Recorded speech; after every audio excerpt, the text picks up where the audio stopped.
What's up YouTube, Dale here for Zephyr Wargames, and following on from our previous video with the 3 and 4 card combos for the Alistair Invoker deck profile.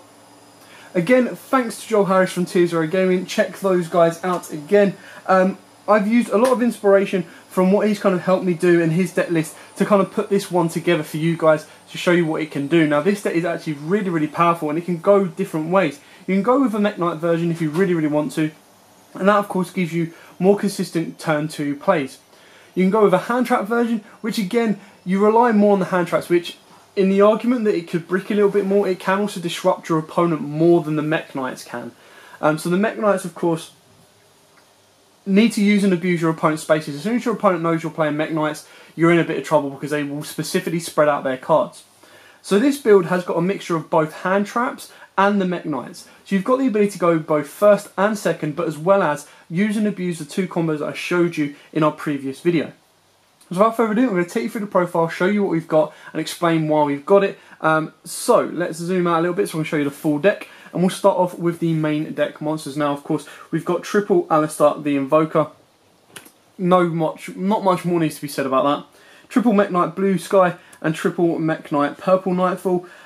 You could argue that some of these could go down to 2s if you wanted to, but they are the most important of the Mech Knights, which is why we also play 1 Indigo and 1 Red Moon. Now, obviously, these give you additional stuff to search off of blue as well, and give you a couple of alternatives. These are just for additional power plays and to make sure you've always got that light in hand should you need to make the Macabre play for the additional protection.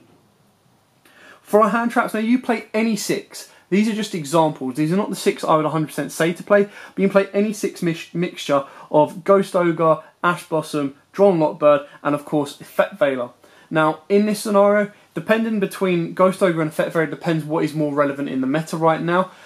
Ash pretty much always want to be playing it at 3 if you can.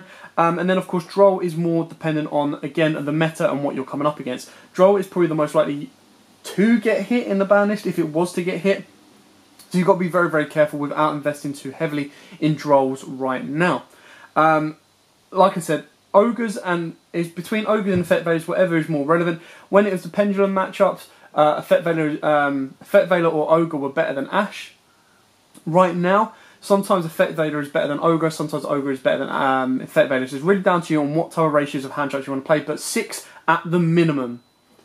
Then of course we'll use the last 2 monsters, and that is Phantom Skyblaster. And this is because we use a Sky Striker engine. And for those of you who don't know, Phantom Skyblaster with a drones can actually provide you with a Link 4 monster, or of course if you play Borrelsword, can provide you with an OTK capability as well. So it gives this deck more OTKs than it actually needs. But it's still very good to recoup resources and of course use and abuse. And on top of that, you can actually make Alistair the Invoker of Madness with this card as well, because your normal summon this gives you a different token. And then of course you can start using and abusing, turn these into Link Spider, and then of course you turn second into Link Spider, sorry, and then you use Phantom Skyblaster with Spider and go into Alistair Invoker of Madness. So it does give you a bit more to play around with. That's it for the monster lineup. Now moving on to the spell lineup. There are no traps in this build. So we've got triple Magical Meltdown and triple Terraforming. Again, you could argue that Terraforming could go down to 2 if you really want to. I've got triple Call by the Grave because I want my effects to go off. You saw in the combos the amount of searching we did, the amount of the amount of searching we did, the amount of sending from deck to graveyard, just everything we did could be hit with Ogres, Ashes, Veilers, Drolls, the whole 9 yards. So you need to make sure they don't go off. The best thing about this deck as well is, should you go second and you use a hand trap on your opponent, if they Call by the Grave you, that's 1 less hand trap that you have to worry about. If you feel you've got the capability to clear their board, which you can do with Purgatrio, you've got to remember that if they Call by the Grave your hand trap, that hand trap can't be used during your turn either. So you've actually protected from that hand trap. So that leaves you, say they ash you, you go excellent. During their turn, during your turn, they can't ash you because they're under Call by the Grave. So you activate Call by the Grave to stop an Ogre or Effect Veiler. It gives you a lot more to play around with. Double Invocation, obviously easily recyclable and searchable.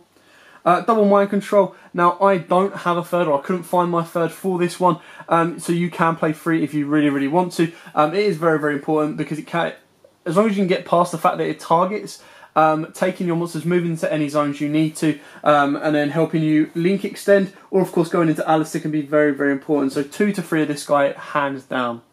One Book of the Law, easily searchable. You know, I showed you in the combos how important this card is, and because it's so searchable, you don't want more than one. Then for the Sky Striker engine, we've got triple drones, triple engages to search out your drones, and the one Widow Anchor, because that can actually be a real pain in the arse to deal with. Negate as an additional negate that can't be called by the grave, or just as an additional snatch and grab, is again very, very important and very, very powerful. So that's it for the spells. Quite straightforward on that lot. If you do want to change this up, you can take the engage engine out and go more Mech Knight focused, as well as adding in more hand traps. Drones are cheap and easy to get, so you definitely want to be playing the free drones. The money cards is in the engage, so if you want to take the engages out, you can go into free Mech Knight Succession. Now, I did speak to Joel about this before I move further forward, because we don't have the Mech Knight Link Monster in the deck and we don't use Succession. Now, the reason we did this, I did have a discussion with Joel and I said, like, you know, why wouldn't you play this? And he said the way he sees it is because both Alistair the Invoker of Madness and the Mech Knight share the exact same pointing zones, ideally Alistair is the better choice. If you're going to make the Mech Knight, you'd rather go into Alistair the Invoker of Madness. It just gives you more plays and it guarantees you that OTK a little bit more consistently than the Mech Knight does. So that's his opinion on it, and I kind of agree with it as well. It makes a lot of sense. Anyway, getting into the extra deck, we'll start off with the fusions. We've got the one Raijin, of course, go part of the OTK that I showed you in the combo videos. Double Mechba, double Purgatrio, again, OTK capabilities. 9 times out of 10, if your opponent knows they're coming up against an Invoked and they've got a Reaper, they will take out your Mechba, and then obviously Purgatrio will be the main man that will win you the game. Now onto the Link Monsters. Of course, we've got the one Link Spider, we've got the Sky Striker engine of one Kagari, one Hayate, and one Shizuku. You can put in a second Kagari. Now, putting in a second Kagari will take place over the Underclock Taker if you want it to, purely because if they negate your first Kagari, you go into Shizuko, and then you need to put your plays further forward to then get back into your Kagari, and that can revitalise your plays. We've then got the one Borolo Dragon, and then of course for the Nightmare engine we've got the one Phoenix, the one Goblin, obviously you saw how Goblin is useful in the combo, the one Unicorn, and then we finish it off of course with the one Alistair the Invoker of Madness. You don't need to have more than one in my opinion, because it becomes Alistair the Invoker while on the field or in the graveyard, so it's very, very useful in that sense that it can be banished as part of the fusion, but once you've gone into one, you very rarely need to go into another one. If you do have another one, by all means pick it up, but I'm just saying right now, don't overinvest in this card. We saw how hard it was to get in the boxes. I actually had to go out and buy one, so it's very, very difficult to kind of get hold of right now. So one is more than enough. If you pull one, happy days. If you don't pull one, pick one up as cheap as you can or trade into it for someone that only wants the Valkyries. But that is it for the deck profile. Obviously, so now you've seen profile and combos. I would do test stands, but I think it's actually more beneficial for you guys to see the combos so you can see step by step exactly how you OTK, because this deck can use and abuse both going first and second, and as it is with Mech Knights, you've got to be very, very careful because you do need to rely on your opponent for that one as well. But like I said, there's many options this can go with. You can put stuff in like Eater and Millions that I've seen people do with this deck in the hand trap version, and it depends on what angle you want to take. Again, obviously the Mech Knights are expensive cards, so the hand trap version is probably a little bit cheaper for you guys to go with, especially if Ash Blossoms being at about 10 to 15 quid right now, so pick them up while you can. Drolls are a little bit high, but hopefully they'll come down. Ogres, there's so many reprints of that card, you should be able to pick one up for a £5, and then Effect Veilers commons you can get for like £1.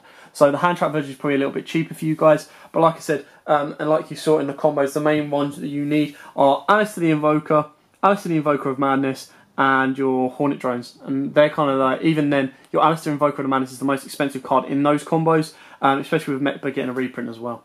But I hope this has helped. I hope you enjoyed it. I hope it's given you a structure of your own one. Again, a massive thank you and a shout out to Joel Harris from Tier 0 Games. Check those guys out. Massive help towards this. I do look forward to seeing how well his builds do in the upcoming season. But for now, thanks for watching. Don't forget to like, comment, subscribe, share, and until next time guys, as always, happy dueling. Also YouTube, thanks for watching that video. I hope you liked it. If you did, hit that like button, and of course don't forget to hit that big red subscribe button in the bottom left hand corner and the notification bell so you don't miss out on anything. We've got more deck profiles, duels, pack openings, and many more Yu-Gi-Oh videos coming up for you all year round, so don't forget to stay tuned for all of that.